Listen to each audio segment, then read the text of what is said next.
What's up, everyone? Welcome back to the channel. Up at the shop here on Friday. We're closed on Fridays. I might have mentioned that in an earlier video, but we swapped our hours to working 410s now. The guys like it better, and it gives me a chance to do some dirt work like today and tomorrow is usually my dirt work jobs, but I don't have any jobs lined up this week. I had to pick up some equipment last night and bring it all home because I finished up. But I'm gonna put some time in on the race car this morning, kind of talk about some things that went on at Darlington, but just figured I'd give you a little walk around, show you what's going on right now in the shop. Patrick's car behind me, I'll do a dedicated video, kind of an overview of everything on this car, but we're wrapping up this project. It's pretty close. We still got to mount the seat and do a couple things, but very beautiful car. See the turbo kits all laid out, everything mirror image. Gonna be a super nice drag and drive car. 25.3 that we've done. And a lot of people have questions about cages and stuff, and I'm gonna do a dedicated video on this car, kind of going over all the little details, all the gray areas that we see in the SFI book when dealing with putting one of those cages in a car that's still got most of the OEM stuff. The Demon Performance Jeep, we got back kind of wide open on it. Got the front suspension kind of laid out on it. Removable front K-member, if you can call it a K-member. But got started on that pretty good. Chopping more of the tower away, but still leaving the factory tower, so it's technically will be stock suspension location and stuff. But got going on that and had to kind of stop pretty much everything around here to do Black Friday stuff for the past month, and we're pretty much getting caught up with orders with that. Today is the last day of that. By the time you guys see this video, the sale will be over. But thank you everybody who participated in that. Usually takes us, like I said, a solid month to get all the orders out and stuff, and this year we ran the sale for a month, so that that did pretty well. You might have seen Grubbworm is here again. This is its second home. I will say, talking about Grubbworm, Jonathan has started a YouTube channel, Grubbworm Racing YouTube channel. So I'm going to put the link for that channel in the description below. Make sure you go over there and like that channel. Jonathan's first video, he posted up why he hates LS engines. It's pretty comical, some of the stuff. I love his dry humor, especially the things he says right there at the end of the video. But it'll be a great channel. A lot of technical stuff. He's talking about installing cam bearings and stuff like that in this first video. And I think you'll really learn something watching his videos. Like I've discussed with him a bunch, and I've told you guys that I'm not really a YouTube personality. I don't have a personality that can kind of entertain. I'm more of the technical side, and that's what's worked best for our channel. And I think that's kind of where he's gonna go, where he can actually teach somebody something and people can learn from the things that he goes through and experiences, and that's what we want to also do on this channel. But the car is back. It's got to get some updates. Obviously he's racing way outside of his cage certification, or he has been, so we're going to update some stuff on the cage. As you know, any of the 25 anything cages, they're pretty much the same layout, just some of them require more gusting, a couple extra bars and whatnot. So we're going to update this thing to a 25.3 from what it is right now. I think we're going to do dual parachutes and a couple other things. I'll bring you another video on that. I'm trying to get better this year. I see on my YouTube update on the email that they send every year, just to give you your stats, that I've only uploaded 20 videos this year. That's kind of slack from the years past, and I apologize for that, but this year's been kind of different than any other year. It's been kind of crazy, so I'm going to try to do better. Here we have a little Fox body. This is a local guy, one of my old customers. This is a Wild Rides cage. The guy or it's not a cage, I guess it's a roll bar. But we slapped this in real quick. The guy that's going to be driving this car, this is going to be a Coyote swapped, and the guy is handicapped, So that's why the door bars are like that, to kind of help him get in and out of the car. So let's talk about Darlington.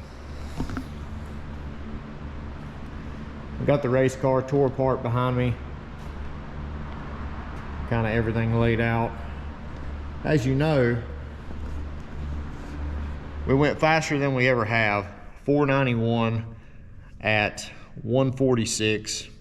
Got the rev limiters turned down low still, so we're not running out every gear like we should. I'm about 500 RPM shy every gear of what I should be running the gear out. So I think we can go a deep 480, maybe leaving on a little bit more power. I think we left on 3.5 pounds of boost. One run we left on slightly higher boost, but we were dealing with an issue kind of all day. So the driver's side here, the odd number cylinders were, you know, the temperature they were supposed to be. And the passenger side over here was pretty cold. So we knew we had some type of issue, and I knew the issue kind of started whenever we took the car to Mooresville for not our last time we went to Mooresville.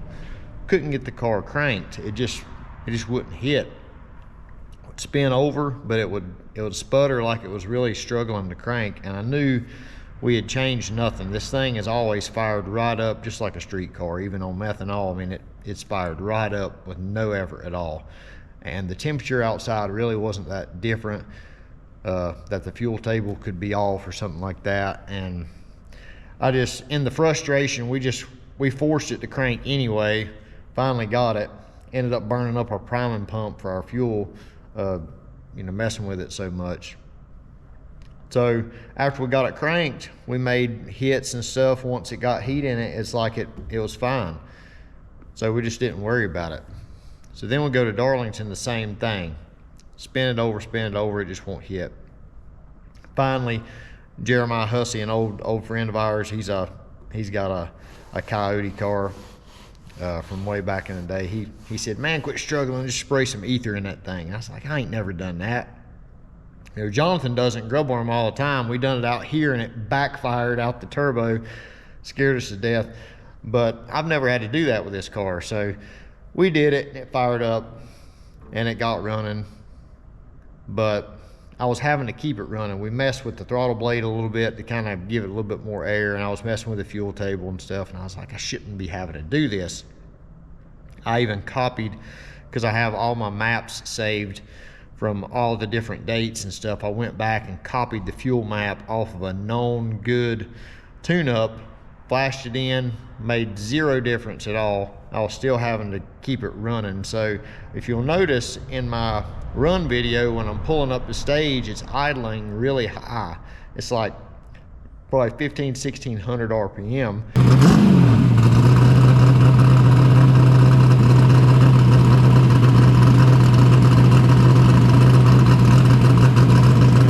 And that's just so it'll stay running. So we was kind of band-aiding the whole thing the whole day. And it still went really fast. It wasn't running bad enough where it made it feel like it was way off during the run.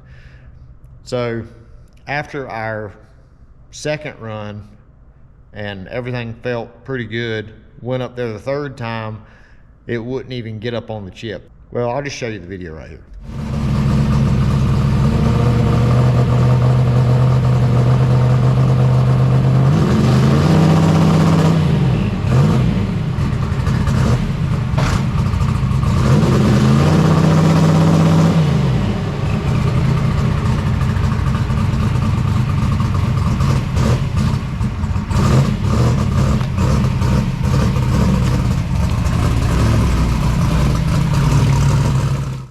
So I knew something was up, so just threw it in reverse, backed it up.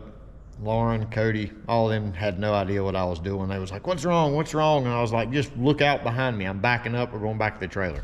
So I go back to the trailer. It takes forever to get up on the chip. So we go over to the tent, and even after running and the burnout and all that time, you can reach down and put your hand on the primary. There's no heat, like it's 80 degrees on all the primaries. This side is completely gone. So the car is running on 4 cylinders. That's why it won't get up on the chip. So didn't know what was wrong. Kind of thought maybe that it wasn't getting fuel. You know how it is at the track, the frustration. You don't ever check the simple stuff first, or at least that's how my brain works. It's like it has to be the most complicated problem. So we pull the fuel rail off, pull the lines off, thinking that maybe a piece of the filter over there has come loose and maybe stopped the fuel flow from going in here, or maybe there's some trash in all the injectors, or I don't know. We pull everything out, inspect all that stuff. Everything looks great. Finally put everything back together and check the spark, and we have no spark at all. If I had half a brain, that's what I would have checked first instead of tearing all that stuff apart. But that's just how it goes. The track rental was pretty much over anyway. It was dark and really didn't want to dig into it that much because we didn't have all our testing stuff.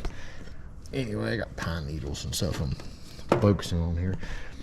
We didn't have our testing stuff at the track, so brought it back here and started checking some basic stuff. I'm not a wiring guru, so I got Bunton on the phone and said, what do I need to check on this thing? And he said to check the 2 solid state relays here that we have for the coils. Now these are, I think they're 40 amp a piece, which are a little bit overkill for what the coils really need, but that's just the way he sets up the stuff. And I need to turn on a light here so you can see. Hang on. So now that I've got the light on where we can see everything, just in the time that it took me to go over there and get the laptop hooked up, because I'm going to show you some test features, and turn the light on, I reached in here and jiggled the wire and found the entire problem. Got 2 relays right here. They're about $100 a piece, these solid state relays. And even checking everything the other day, I thought I had a bad relay. I checked the output on the power, and there was no output on the power. But now that I'm in here messing, making this video, I found the whole problem, and it was very simple. Make sure all your screws are tight on all your electrical connections. These cars rattle everything apart. We've got these screws on the back window here that hold the Lexan on. We have to tighten these all the time because the car just shakes everything loose. And no different with the electrical connection. So I thought this solid state relay was bad because there was no power coming out of this top terminal. If I had just grabbed the wire and wiggled it a little bit, I would have realized that the screw had started to back out. So that was literally the entire problem. That's why we only got 2 hits at the track, because I just wasn't cool-headed enough to diagnose that at the track.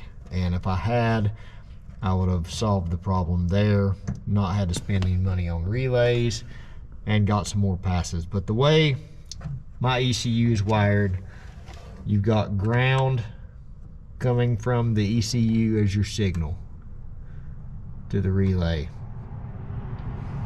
And then you're supposed to have power on them all the time from the other relays, and then right here you have power coming out of all 4 of these. Now before, I didn't have any power coming out of that one, and it was hooked up. And just touching the screw like that, I did not realize it was loose with the test light. I had to grab it with my finger to realize that it was not tight. So, in making this video, I've taught myself a lesson. So to check everything, cylinder 2 was our coldest cylinder of the day. Whether it, you know, however it fires in that arrangement or whatever, cylinder 2 was taking the most, it wasn't taking the most, it was getting the less signal or whatever. So that was the coldest cylinder. So you can go over here to outputs on Fuel Tech. This is under sensors and calibration. You can go to outputs, which is where I'm at now, and this shows all of your outputs. You can test your injectors, you got your engine starter, however you got it wired, wastegate increase, decrease. You can test everything in this screen. So we go to cylinder 2. I've got my little redneck spark tester set up here, grounded to the EGT. I need to get a nicer spark tester, but hit the lightning bolt, and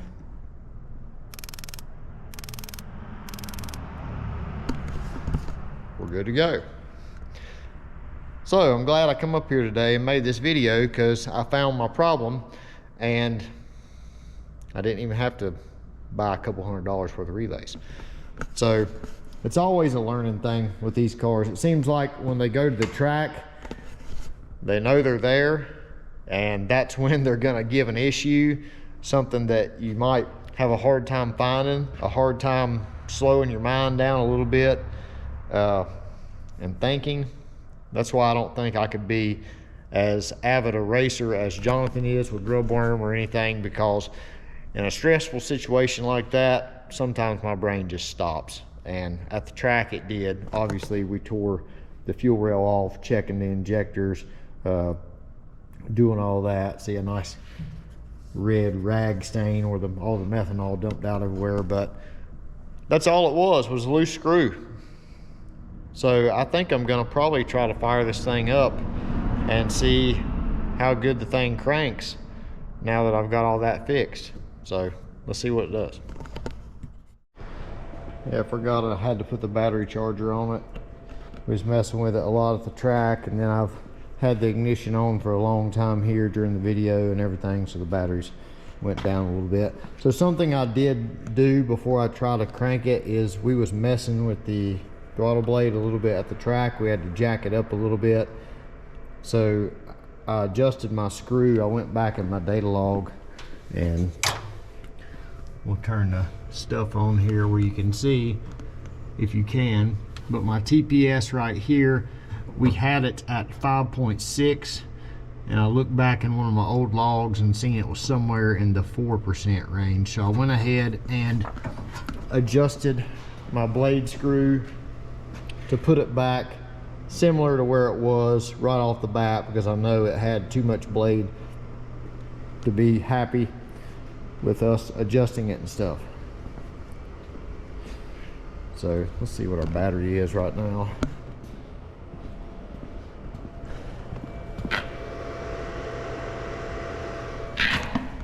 We're almost fully charged. That thing charges up pretty quick. So probably have to run the priming pump for a second, because we had all the fuel stuff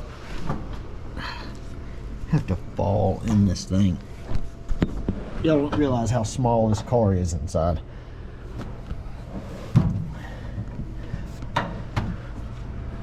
So we already got the ignition on, obviously. My switch panel. Fuel pump. You see the fuel pressure coming up. 75 PSI. So now it should fire right up.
there you have it. Diagnosed Hast on video this morning for free. That's the best kind of fix. So you see how easy the thing cranked, and I did not crank it before. You seen the fuel pressure, how it had to build up forever where we had the fuel lines off and stuff like that. So that's how a methanol car should fire up, even when it's cold. I mean, it's probably 60 degrees in here, but well, it might be 50 something, I don't know. The heaters, they struggle to keep this big shop clean or heated, but that's how it should fire up. That's how it's always cranked. And when it stopped doing that, I knew something was up. I just was so eager to make passes that I really didn't take the time to dig into it. And even though we got the burn, even though we got a couple Hail Mary hits that ended up being very good, or I was impressed anyway, for 9 pounds of boost, the 491 and a 492. If you ain't seen those videos, there's 3 different videos of it. One of them's the whole documentary of the track visit. The other one is just kind of a shorty 40-second little throw together, and then there's a data overlay also of the in-car if you haven't seen those. But I was happy to get those runs, but we were lucky to with one of our screws loose on our coil relay. So check all your bolts, check all your screws, check all your nuts, because they might fall off, and that might cost you a track visit. It might cost you a pass. It might cost you a lot of wasted time and money when you could fix it for free like we did this morning. So I hope you've enjoyed the video. I'll try to get more on the video path this coming year. Again, I apologize. This year has been kind of crazy, and I just haven't been as good with the YouTube channel as I have in years past. So hopefully that's going to change, and we'll see you next video. See you guys.